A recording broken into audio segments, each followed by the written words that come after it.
Heath was just talking about the message he got from the movie. You want to know what my message is? Well, read it for us. Don't let the depressed person be in charge of the vacation. I think that is the number one message from this movie. That's ableist, Sam. Yeah, I don't care. And I mean, he's not wrong.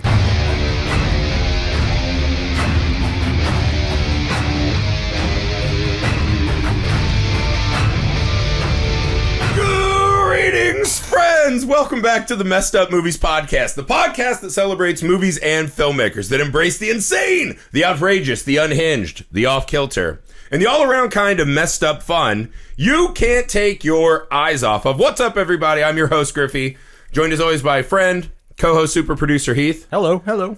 And the wild card of the Misfit Parade, Slam Price. Welcome back to the show. hello. Coming in hot after his Sinners firebomb hit the internet. So if you have any angry messages for Sam, direct them at him, not the show. No, just kidding. Most people enjoyed it. My apologies. Actually, he doesn't apologize. He's still crafting a defense for his hottest of takes. People, before we get started here, if you could help us out, please go to the Messed Up Movies Podcast Patreon. Get more of the podcast, get exclusive mini-series. We vote on what movies join the exclusive club. We try to make that awesome for our friends over there. It's the best way to help the show. Subscribe to the YouTube, Misfit Parade. MisfitParade.com to keep track of our movie that we will, of course, unleash Sam and his hot takes on. Mr. Cream Jeans, Heidi Holt. Today we're here to talk about a new movie on this new movie Monday, Until Dawn. So, Sam, would you like to hit us up with the synopsis? Sure will. Until Dawn. Hold on. A group of friends trapped in a time loop where mysterious foes are chasing and killing them in gruesome ways must survive until dawn to escape it. So that's the synopsis. Let's start here. Spoilers. All the spoilers for the movie, right? Gut reaction, I thought this was a super fun kind of throwback style movie. It reminded me of when we used to get movies like 13 Ghosts. Yeah. Movies like this, like big set piece horror movies. I was thinking of House of Wax. House of Wax, right? Lots of great stuff like that. I just figured we'd start here. I have no fucking clue what's happening in this movie. It's The not mechanics the of this movie, essentially, they're looking for a missing sister. They pull into Glore Valley, right? This kind of bed and breakfast in the middle of a rainstorm that just circles this property. They don't think that's that bizarre. They go into this place. There's this creepy skull-encrusted hourglass. It turns, and they have 12 hours to survive until dawn. Random menaces come to kill them, right? Seems like at that point, it's a quasi-followable story. Then about halfway through, we start introducing Peter Stormare's character. Well, we did get to see him early as the Harbinger. Right. He's the Harbinger, right? The gas station got a Glore Valley. That's where they go missing. The right? Harbinger. And they go anyways, right? It's very cabin in the woods. At the end, when they reveal he worked at a psych ward in a town that they dug too deep and collapsed underground, and somehow that made the miners become Wendigos, but somehow the main girl, Clover, is generating all of this. I just wanted to get this out front. Does anyone know what the fuck happened in this movie? No clue. Like, what was any of that shit? It didn't matter. Yeah. See, I agree with that for the most part. I don't think it mattered that much. Well, I think it should have mattered, but it didn't matter. Yeah, because this is the other thing, too. This is a video game remake. I kind of want to discuss at the end, is this one of the best live-action video game movies of all time? Whoa. I think it's right, because to me, Silent Hill is the top live-action video game movie for me. Just throwing the Super Mario Brothers right under the bus. I love that version of Super Mario Brothers. I think I'm in a small club. So I enjoyed it, right? As a commercial for a video game, it's also the only live-action video game movie I've ever seen that made me want to go play the game. Really? I thought that was cool. I do think at the core of your story, if I don't have, especially for a video game, there has to be some kind of story or rules or machinations. Well, there are that rules. drive the narrative of the game. There's one major rule. No, there's no rules. Well, if you die, you might come back tomorrow, or you might not. Some people have like 3 days. Some people get like 18 in this movie. Well, I think that's part of what the movie is doing. Is it's how is your willpower? How is your like mental capacity to survive? Wow. I think that's the difference maker in terms of who makes it 13 days versus who makes it 3. Yeah. So it's a challenge. Yeah, but of where do wits. you get that from? Well, because there's varying days. Not everyone makes it Like one person So you think had it's like an actual like their constitution determines? Right. Okay. Well, because they say that at one point that the tall boyfriend character, right? He's like, how many deaths do you have left in you? Right. And I think, but then it's weird they all have the same amount of deaths. Like it's a group constitution roll. I will say, for how fun I thought the movie was in vignette form, I think the fact that this overall like psych ward, Wendigo shit, Peter Stormare's kind of in charge, that did kind of bother me at the end. And I think it knocks the movie down a peg for me.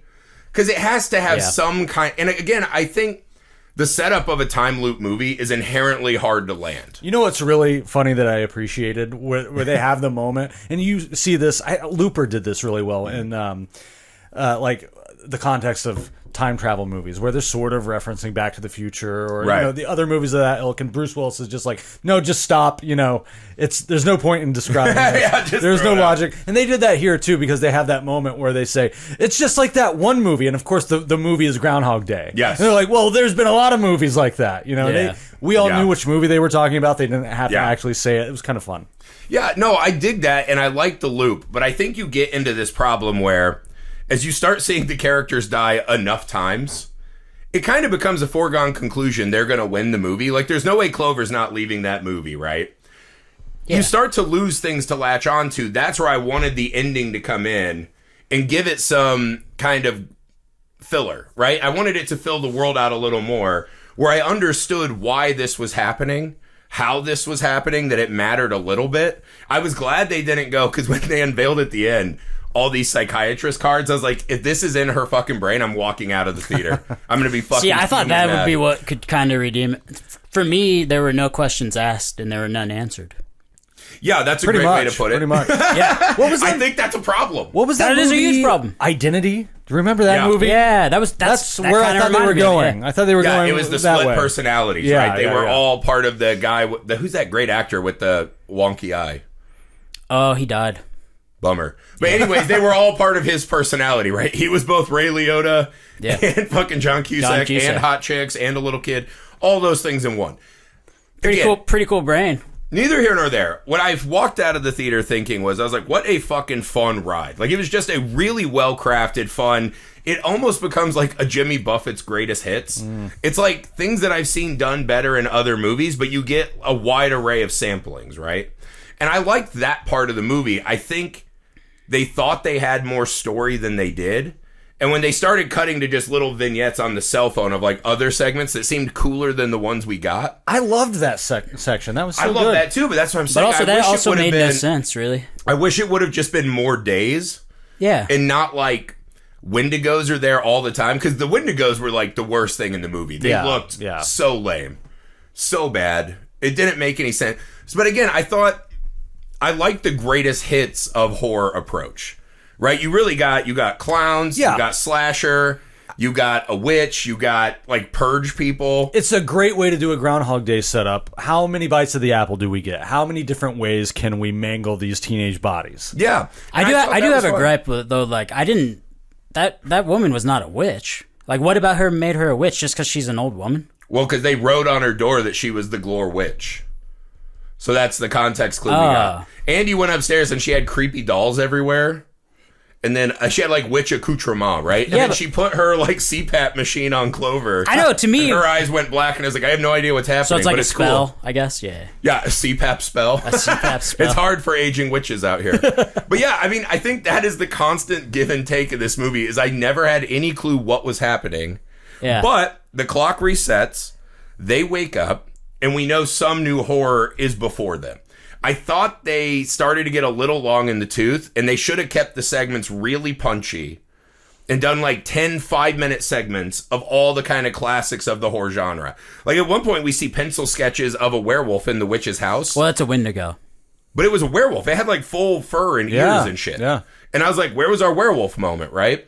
Like the thing with the worm in her face from the trailer, that was rad. Why was that not a section? Well, it was part of that cell phone. It was the montage. I know, but I wish that section had been a little... Because that also had the, like, 12-foot tall... It looked like the No-Face from Spirited Away. Yeah. Oh. That was fucking cool. Why couldn't that have been 5 minutes of the movie? The creature in the mist. That was great. And again, if we're not going to pay off any of the story Like her, like talking to her sister is some of the worst, most anticlimactic storytelling I've ever seen. Can we just go ahead and say that shit the out. dialogue in general was just really terrible? I disagree. I thought the script was pretty fun, Dude, and I thought the cast was The great. cast was awesome. I thought the cast was really up for the challenge. Especially, I don't know what her name, but whoever played Clover. She was so good. Was she? The lead, yeah. She was great. Maybe I don't understand that. She kind of reminded me of like an Emma Stone. I think she's one to watch. Okay. I honestly thought the cast was superb in this movie. Well- They had a really fun group dynamic. It felt like they were actually friends. Yeah. I thought the movie, without trying to wink and nod too much at the comedy of the situation, found a lot of moments of levity. Yeah, And again, I think the script and the dialogue and the acting was really finding like a nice cohesion. I just think at the end, the script failed the movie so badly by not tying it together in a meaningful way. And if we're doing this whole like choosing to live life, if you have one life, it's more precious. Yeah. None of that manifested in the end in a way that was satisfactory. That I think at the end the script failed. But I think throughout, the script showed a lot of really clever ideas. I thought the group dynamic was really good to me. I'm sure there was a lot of restraint on the part of the directors and the studio where it's like, you could have went in all of these directions and explored that stuff. But at the end of the day, we're making was it even 90 minutes? A 90-minute video game movie where it's about the gory kills. And they really delivered on that front. And so they're kind of like sampling a little bit of theme here and there, character development here and there. But I appreciated that they never lost track of the entertainment aspect of it. Yes, that's a great way to put it. This, first and foremost, this is like when you go see a band and they're like, we're just going to play new shit. And you're like, bitch, I didn't buy a ticket for your new shit, right? Like, you don't have it anymore. I want to hear the classics from when I used to drive in my car. I hate that shit. And this was a greatest hits album, right? This is, we know what you're here for. We're going to give you a sampling, right? And I will say, the first time the slasher kicks in, right? They go in the house, they've signed the book, they find the missing person posters, all the kind of groundwork is laid. When that first slasher comes in and starts taking them apart, it immediately is graphic and violent. And I thought the kills were awesome. And that's when I kind of had the hint. I was like, holy shit, is this going to be like one of the best horror movies of the year? And I think it started to lose some steam at the end as the gag kind of unfurled. Yeah. But that opening scene, man, when he cut the kid in half up against the wall, when he stabbed that dude's eye out.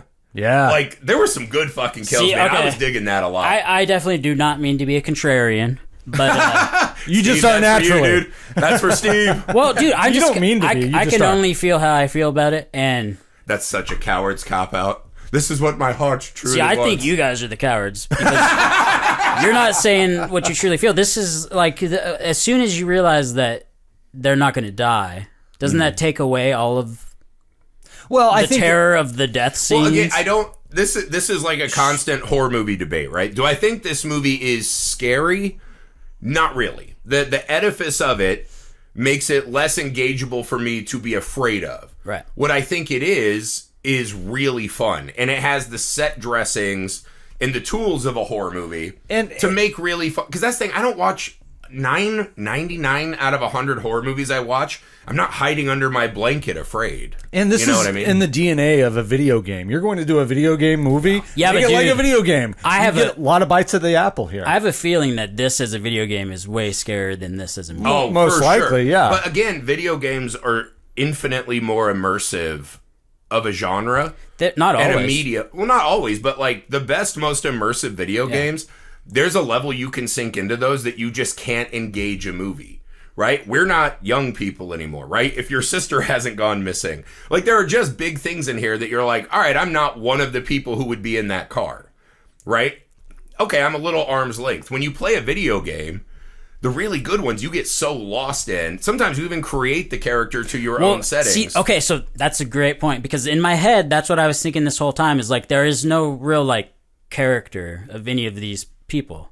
So I feel like it's the video game aspect to where you're kind of creating it in your own head. But you don't know the motivations of anybody in this movie except for Clover. Yeah, You know but what? Okay, I do want to pause. I don't know if you agree. I kind of disagree, right? I thought this movie has the classic, like, slasher trope group, right? Hot new guy, girl who's kind of sexually promiscuous, the kind of weird, aloof hippie girl, right, who thinks she's a psychic. the kind of like has something weighing on her soul leading girl. Yeah. And the kind of loser guy that's opining after her, right? Yeah. I thought without having to do a ton of work on all of them, I think the group dynamic, they really did feel fleshed out to me in a way that I would not have guessed this movie would have gotten. And as much as teenagers can be, I mean, let's face it. No offense to our younger viewers, but I mean, you haven't really developed a whole lot of a personality or a life or, you know, a specific identity yet when you you're haven't that lived young. through the wars yet. That's right. Yeah. I mean, I just disagree. Well, what about it wasn't working for you? Well, like, you didn't get to know any of the I think part of the problem is I just had seen Sinners. Yeah. And they had the best character development. Well, Sinners also has an entire extra 1 hour act 1 to just develop the shit out of the characters. But even if you cut that into like 30 minutes, it would have been... Well, also, Sinners has all kinds of extra layers of there's the historical weight of what we know they're dealing with. We have a long time to spend with them in this kind of loaded environment.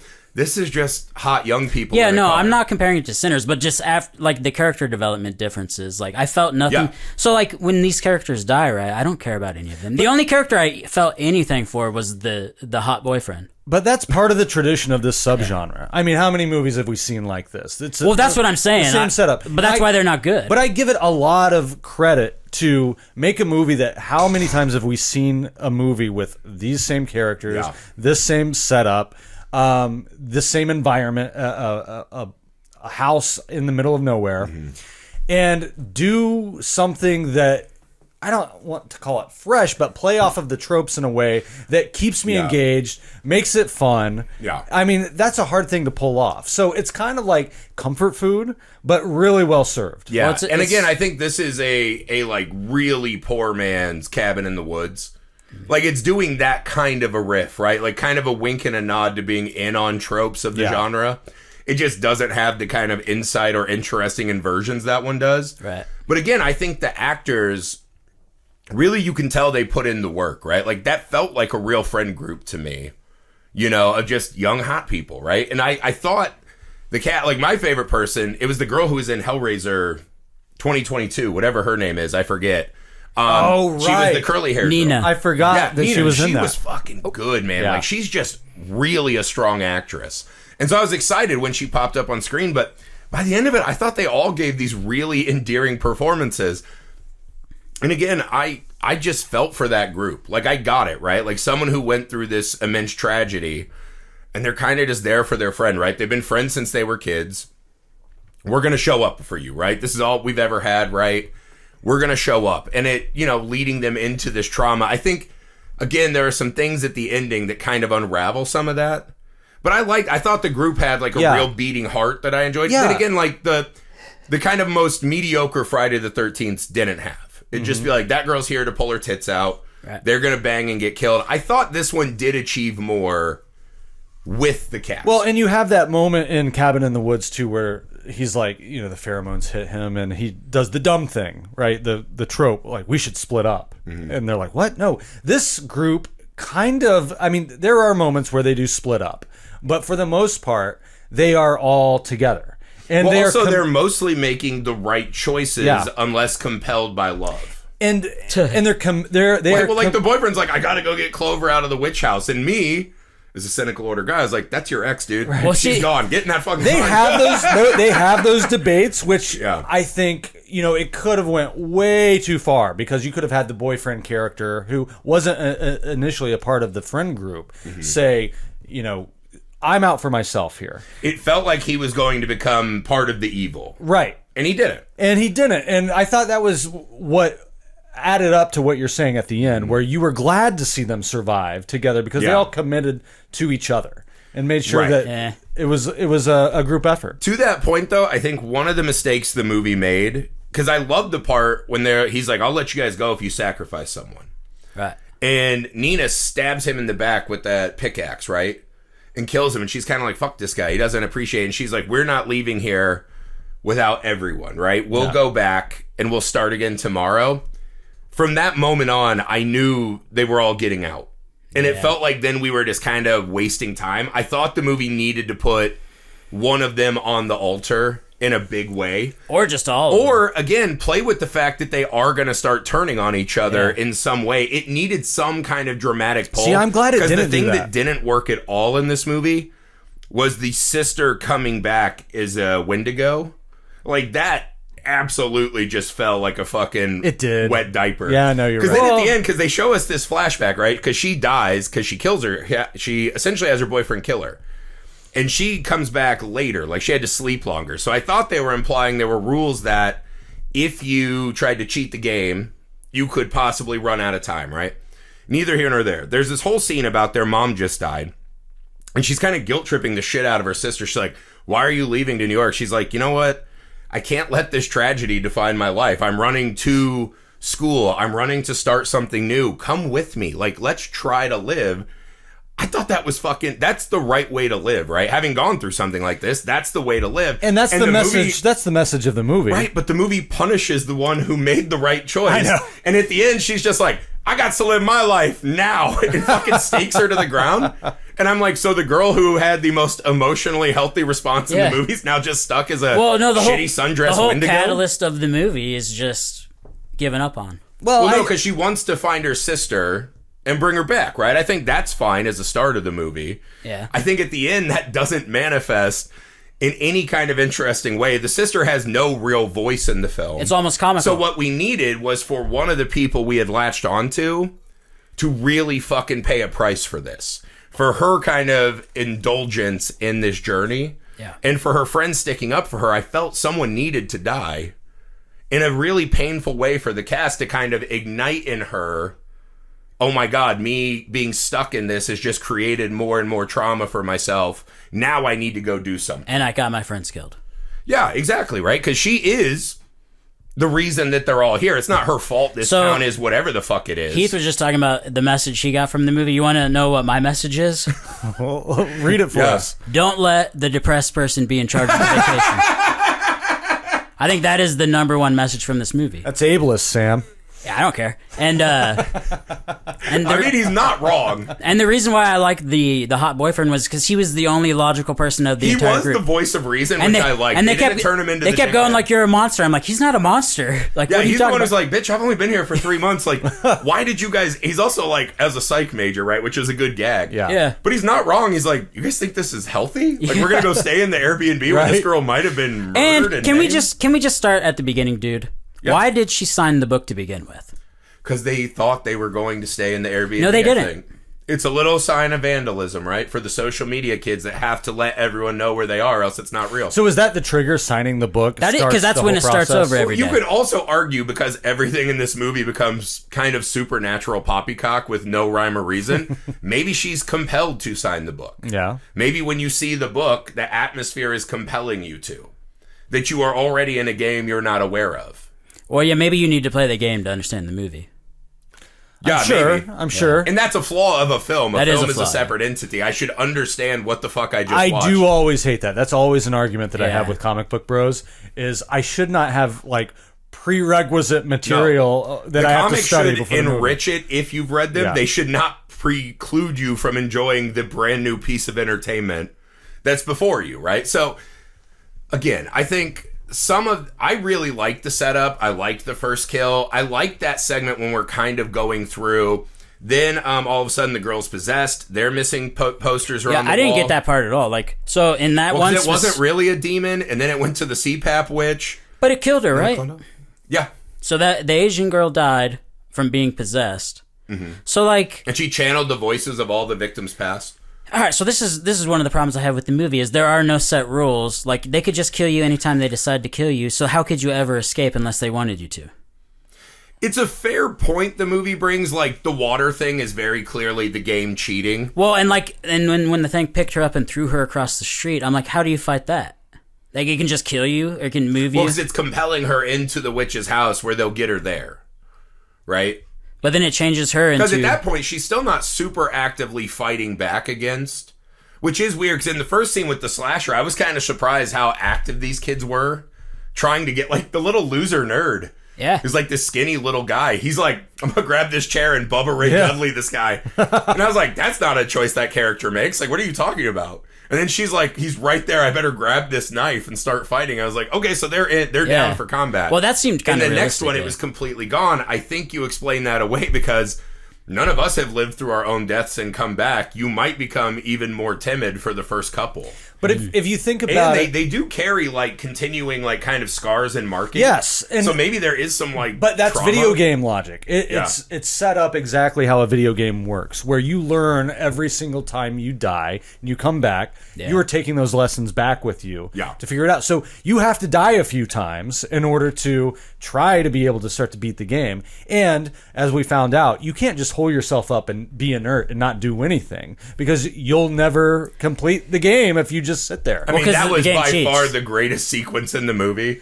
When they're all just hiding in the bathroom, they're like, I think we're going to make it, and they're drinking water. When that first kid explodes, it is beautiful. Like, one of the most fun sequences I've seen in a movie in years. I thought that was the best CGI in the movie. Yeah, and then they for all sure. just started blowing up. And then this is where we introduce Peter Stormare, and you're like, oh, this is going to matter. It never does. But they that use sequence is fucking amazing. But they use that. They learn from that episode, because Yes. that's the learning point. It's like, okay, well, we can't die if we just hole ourselves up in this room. Nothing can come and get us, right?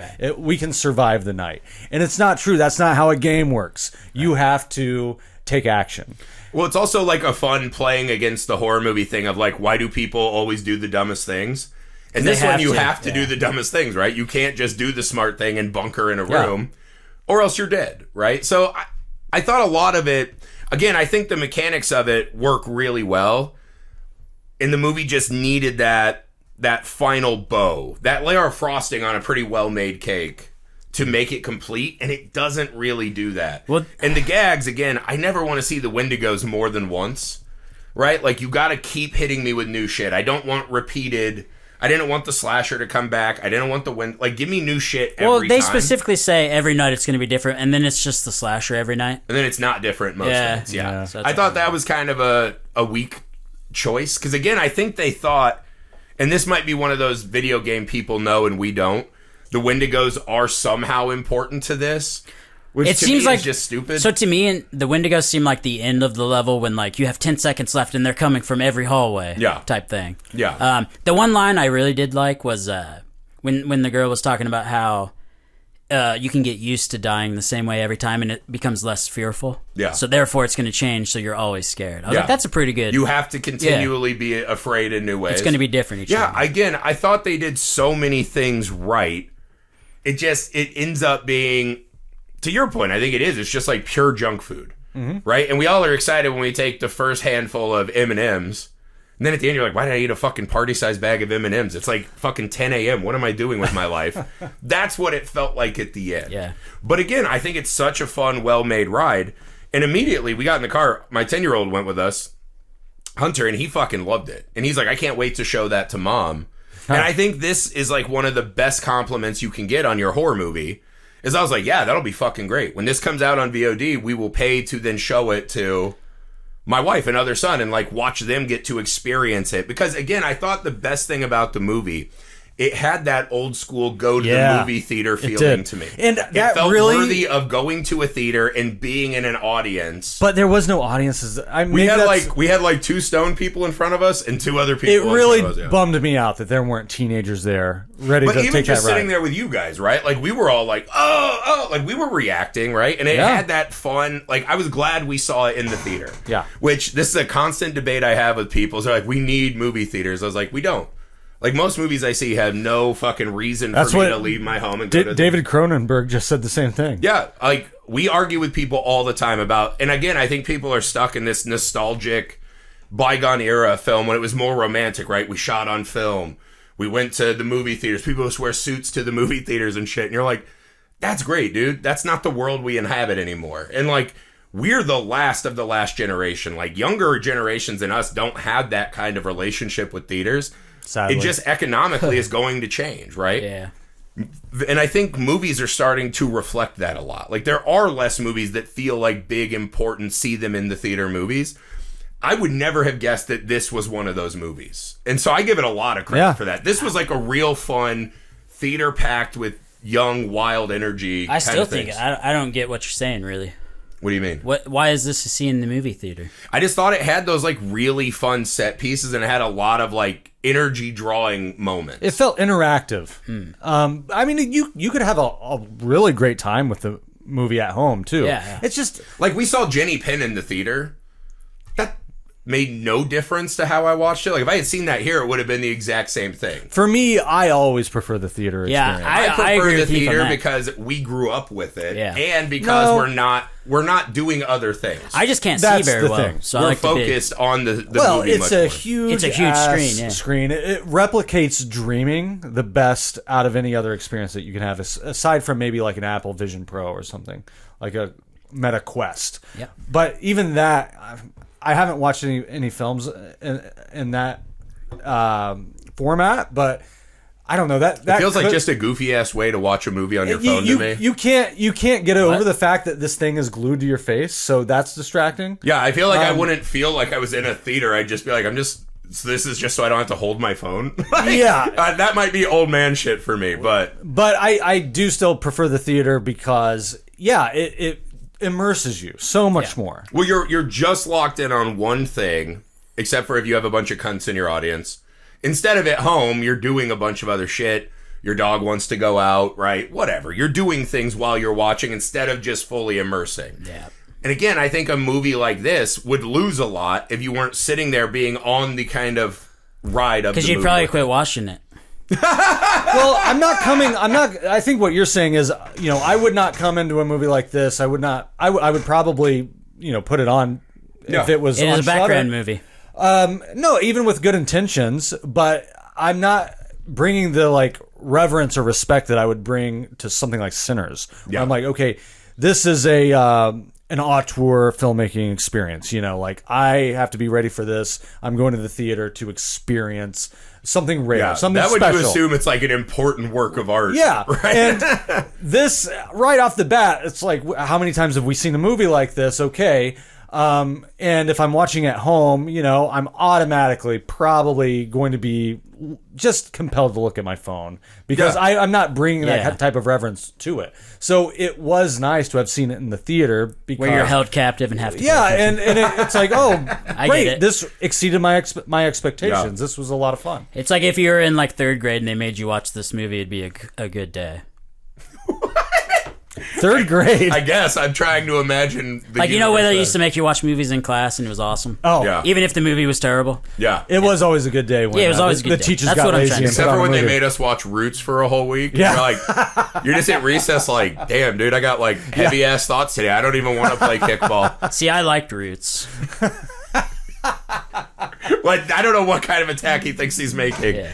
I was saying I was struck by the weight of sin. I thought it was a That very passage. important cinematic thing that happened with Roots there. This fucking guy. So back to this movie. Again, I want to go back to this. Do you guys think Peter Stormare was actually in this place running the evil, or was this some kind of manifestation she created? I think it had to be a manifestation because otherwise, he said every decision was from her perspective. Right. So if none of the other characters really had that amount of free will, then you're automatically put into someone else's headspace. Here would be my counter, right? There's a tag at the very end where, because she kills Stormare by moving his drink under the leaky water that All right. then blows him up. Can I pause you for 1 second? Yes. How did he make his coffee? With what water? Well, he works at a convenience store. So, So by he brought day, that all the way with Yeah, him? by day he clocks in. All right. And by night he comes in. He's not and- using the bad water to make his coffee. No. But I think He's got a Brita to or your something. question, the water is her manifestation, I believe. Right, because it feels like an insane thing. Like, he just lets this, like, explosion water leak on his desk and Yeah. it's never fixed. Like, this seems insane and stupid. Here's the only counterpoint to that. Again, with the movie not being interested in tying this up, we see that the cameras, once they get out, they're good, right? They're leaving. The rain has stopped and they're driving away. We see the cameras then switch over to a snowy cabin with a new SUV full of teens, we're assuming, or 20-something, showing up. and we hear his fucking whistle start again, which leads you to believe this is some kind of like him reprising his role in Constantine as Satan thing. Yeah. Or he's some kind of supernatural entity that sets up on these places of trauma and traps people in this game for whatever fucking reason. The reason in the movies he's like, I'm a psychiatrist and this is fascinating. And I was like, well, there has to be an infinite number of ways more easy to do than this. Well, there was a line in towards the beginning of the movie where he's talking about how there are certain places where something terrible has happened. Right. And it has trapped the people that it happened to and anyone that visits it. That's and then, the movie The Grudge. That's the entire idea of The Grudge. But they specifically, they're watching that video or whatever, and they say that he was hired to come deal with the trauma of the people. So I think he was a normal dude that just got trapped there, and now he's become part of the night. But we also saw him at the gas station, which hints at, because that's before we start the game. Maybe it had already started by then. You think, so maybe they're already in the game before they even get to the bed and breakfast? I don't know, though. I think when it starts raining is when they enter the game. Yeah, because that feels that. like this like watery world between dimensions. Yeah. And when they break free of that, it feels like reality has reset.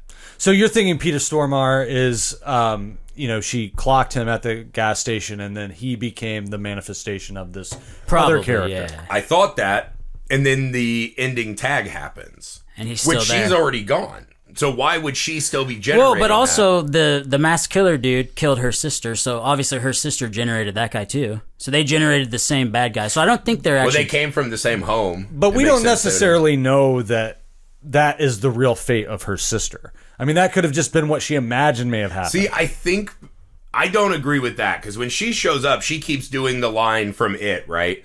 They're missing, not dead. Yeah. I think the opening is exactly the last night of the sister. That's the last time she died. And she came out from under the cross. She had probably already done the journey we see at the end of the movie and gets destroyed, right? She missed that final step, whatever it was, because she didn't kill Stormare, which I guess the movie's saying means he has to be some kind of real, because that's blood on the table.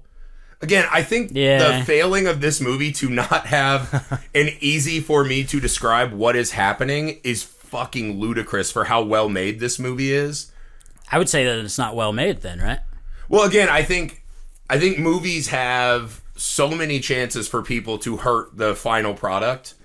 And I think this is one where the script just was really fucking good.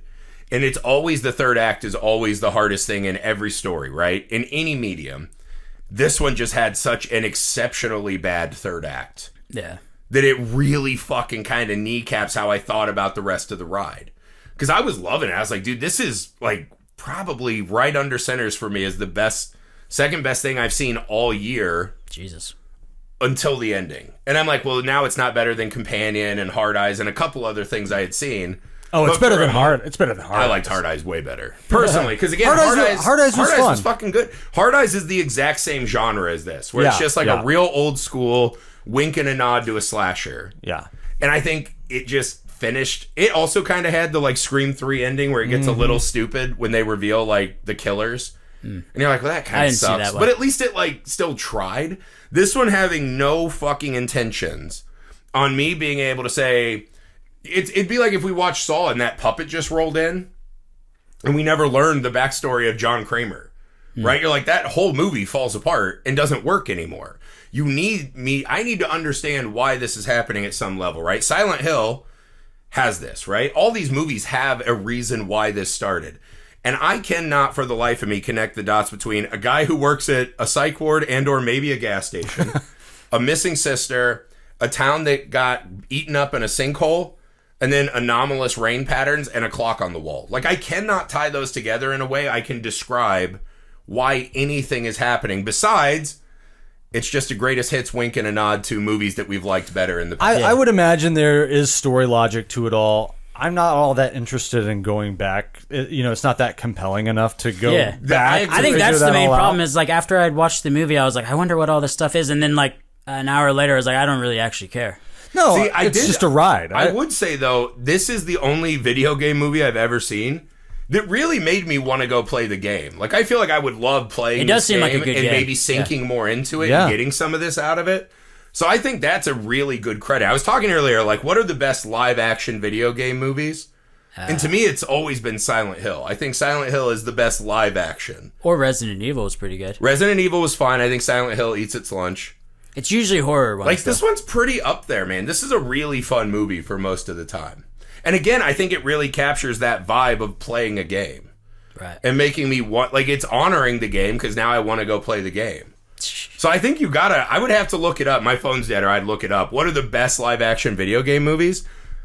This has to be pretty high in that pantheon. There's not a lot of great examples. Well, there's Minecraft, which just broke. Oh, that might be the best. That's a fucking cartoon.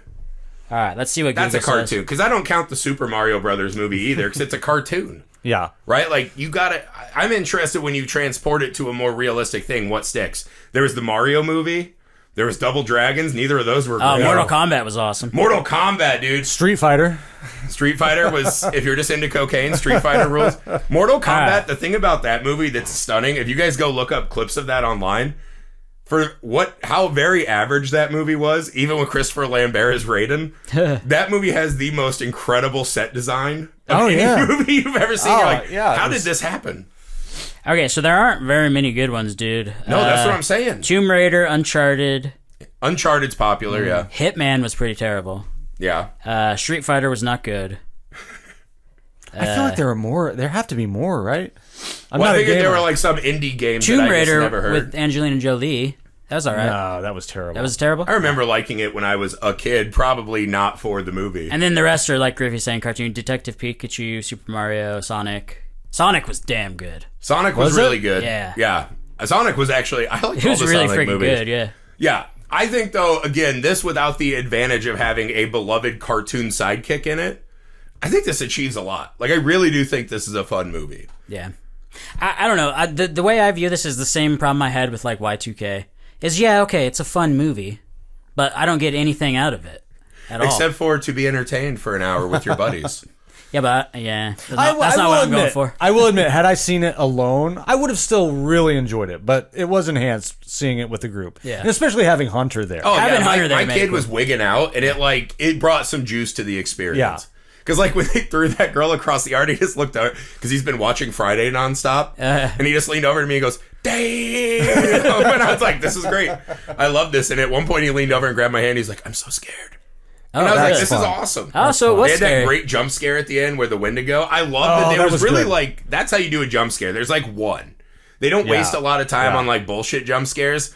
They really dropped one in a moment that like did fucking get me to jump in my chair, and I thought it was pretty awesome. So again, I think this is like the 3D ride at Universal, and this is the director of Lights Out, who knows how to do a jump Lights scare. Out was fucking good, man. I like that too. That was good, yeah. I will say it kept distracting me because this is only like film nerds would know this, but his picture was one of the missing photos. The director? Yeah. I always assume things like that are all crew members. Yeah. So I wasn't that. But it kept distracting me because I kept seeing his face. His narcissism enraged you. You're like, you self-indulgent bitch. No, I'm just kidding. I was thinking it was all the like Patreons or whatever. That's that's what Sam said. He's like, that must be from the crowdfunding. From the crowdfunding. That was my first thought. I was like, well, that's how you do a perk on a Can we talk about that a little bit? I'm gonna gripe. What, our crowdfunding? No, not that. The Find pictures, us soon, dude. Indiegogo, Mr. Cream Jeans Hidey Hole. All right, man. So I had a big problem with the fact that stepping out of the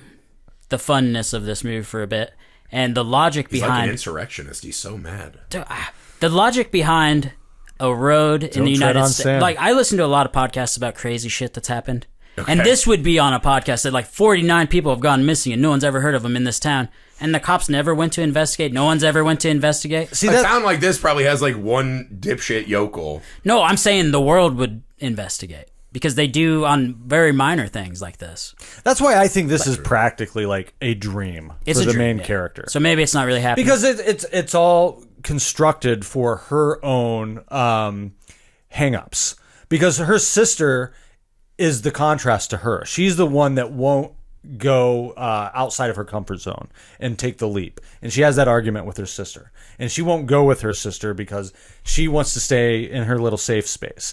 And so she has to go through this whole experience and this journey to get on the other side of that, to build the courage to go live a life. And so that's why I believe that the sister never actually like went there. None of this happened to her. This is just a lesson for our main character to be braver. Oh, weird. So what do you think her friends thinks happened? I feel like that crushes the whole thing for me if it's not real.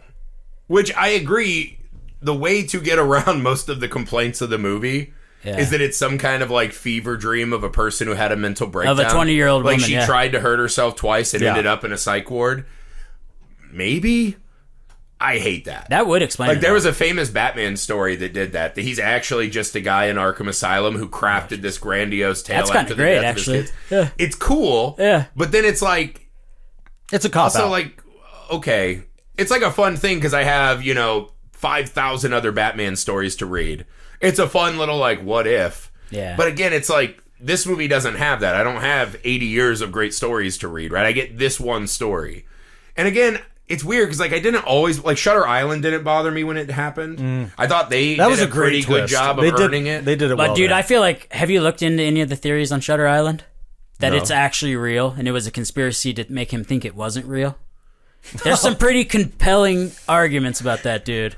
And it's kind of insane. If you dive deep into that rabbit hole, it's really interesting. I would like after the pod to discuss the definition of compelling, but I'm interested in listening. I love, like, you guys have heard the one that the Blair Witch Project, that No. the whole thing is that those two guys dragged her out in the woods to kill her. Oh, no. And so the guys filming it are the ones who put the shit up.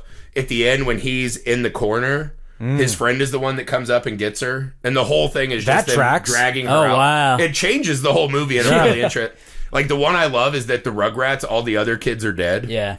Right? That one's wild. If you Well, go and back. Ferris Bueller's not real. Yeah. Yeah. That's what I mean. I love There's a film couple that are theories really as good. much as that. I don't think this movie has earned that. Like, I think it's just kind of an unthought out finale Yeah. that I guess they're assuming people will find by Googling or playing the game. I don't think this is a fan theory kind of a flick, right? It might be.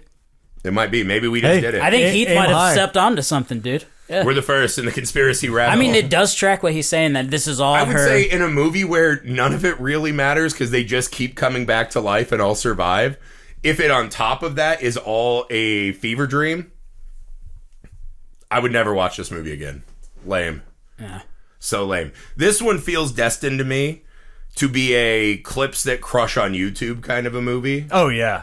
And just like people don't talk about the movie a lot, but they'll talk about that scene. Wait, but The explosion scene. before for we sure. move on to Messed Up Moment, because I feel like you were going there. No, I'm good. Whatever we got to... Sam's got all kinds of So- fucking scribbles. We had talked about... what we were talking about, like, other movies in this genre, right? Time loop genre, yeah. So we were just asking, like, what are some of the other movies of what? Video game. Best Video live game. action Thanks. video Thank game you. movies. Thank you. God. So what are the best Too ground... many claws. The dude. time loop. What Yeah. are the best time loop movies? I actually looked up... I was curious last night. Time Crimes is really fun. I tried to look up what was the original one. Triangle was I've a never pretty seen fun that. one. Original time loop movie. So it was like there was like this story in the 1800s where a dude was experiencing Christmas every day, and that's basically what all of these have originated from. Really? Well, Yeah. Groundhog Day, that makes perfect sense. That seems like the best fucking time loop of all I time. know. Why wouldn't you just want I Christmas don't. every day? I think that it was actually a horror story though, because he ended up hating Christmas. Yeah. That's what A Christmas Carol became. That was Ebenezer Scrooge. But I was like, where did fuck all Tiny this Tim. start from? Because I thought it must be like some Greek like tragedy or something. But it was like the late 1800s.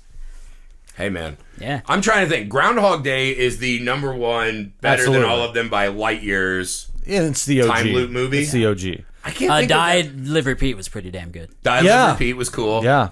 Yeah, Time Crimes, Triangle. Palm Springs. Palm Springs is fucking great. That would be number 2 for me, right under Groundhog Day. I haven't seen Palm Springs. Oh, dude, Oh, it's it's amazing. really good. It's so I've been to fucking Palm funny. Springs. You lived it. That's why he's so It wise. is true, He's had yeah. extra years It ahead is of us. such a great setup for a film. I'll tell. Okay, I think it's so fucking hard. In the movies that do it quasi well, it's tough. It's hard. Like, we're writing a time travel script right now. Anything involving time travel is so fucking extra annoying to write. yeah. But it's that's hard. what's so great about this time loop is that it's not necessarily time travel. You don't Yeah. have to do the They're work just of stuck. explaining the science. You don't have to worry about It's paradoxes. a Twilight Zone Yeah. story. Yeah, again, I think it is a Twilight Zone, or this is more like an Are You Afraid of the Dark?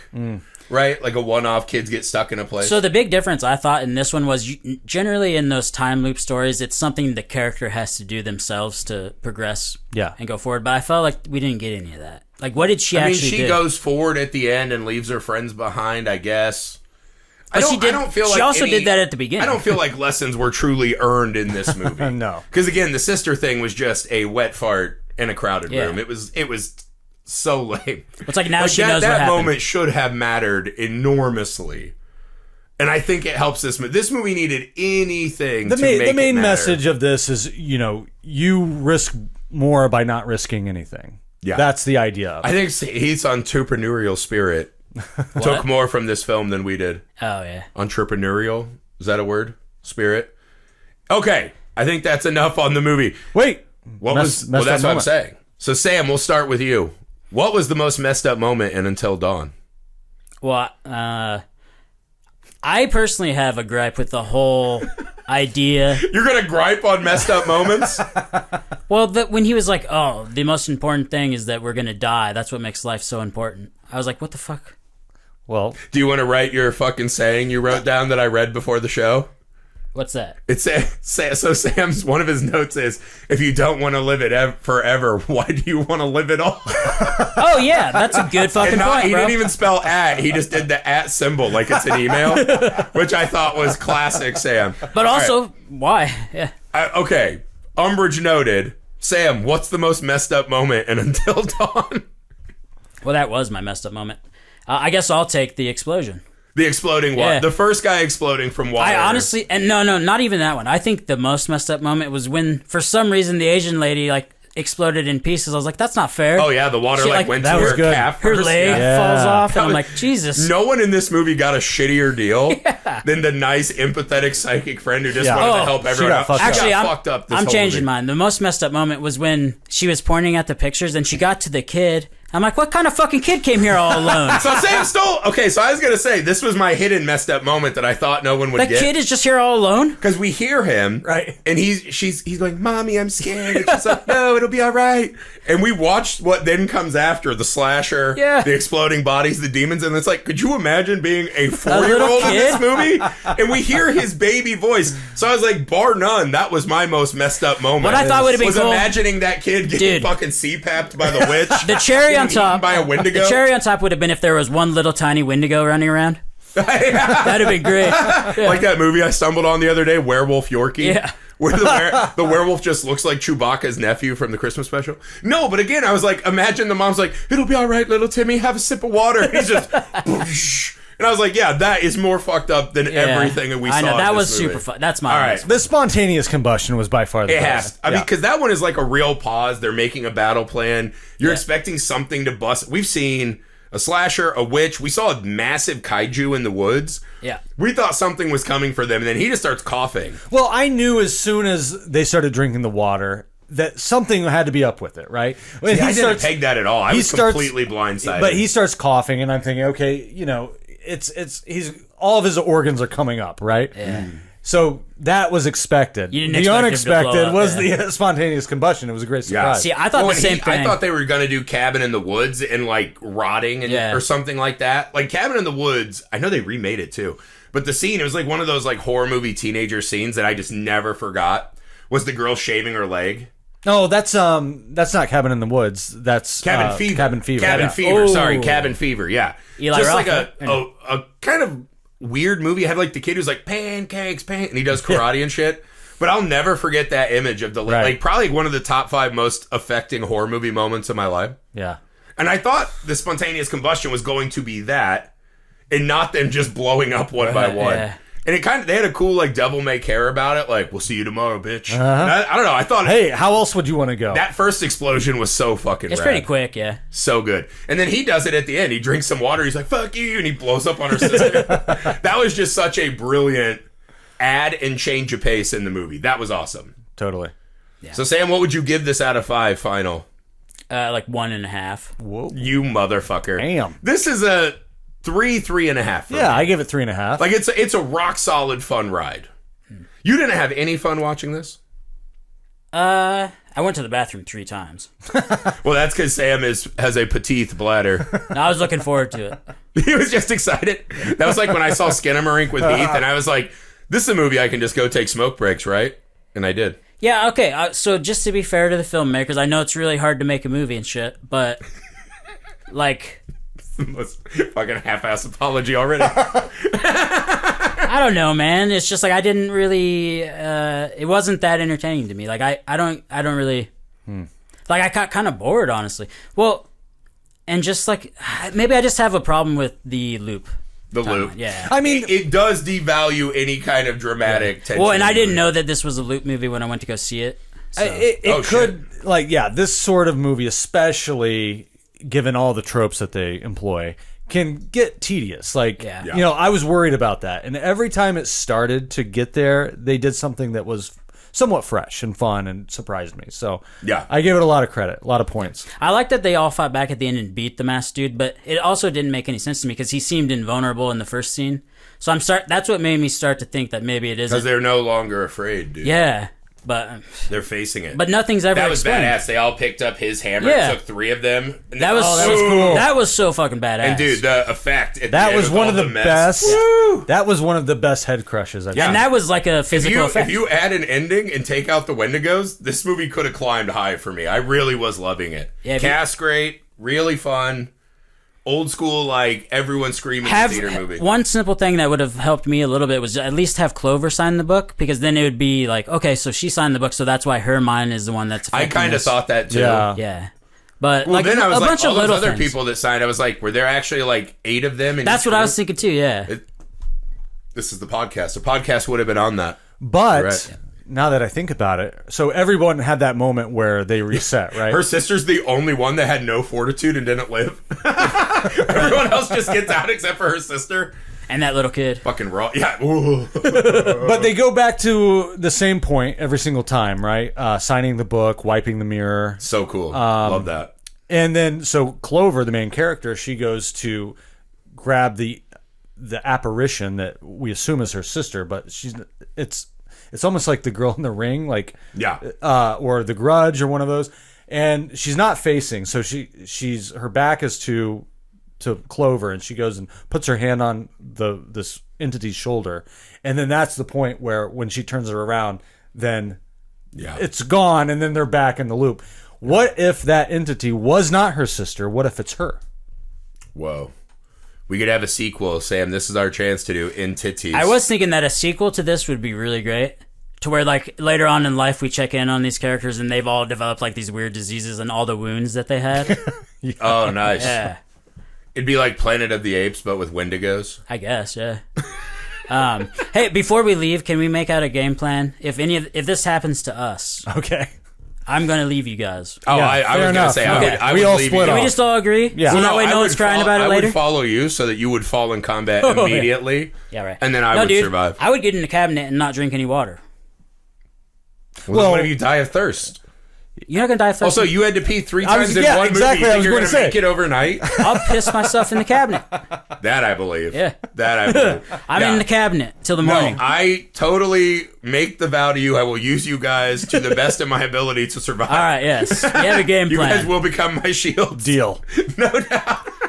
That's it for Until Dawn. A really fun movie. Don't listen to Sam. Go see this in the theater. Take a group of friends. Have some drinks before. You will thank us. This was a really fun ride. One more time before we get out of here.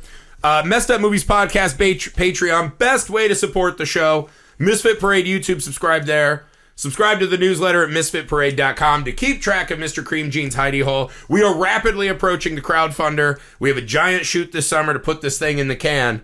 We're getting there. So follow all of that. We will see you guys Wednesday for a new Messed Up Movie.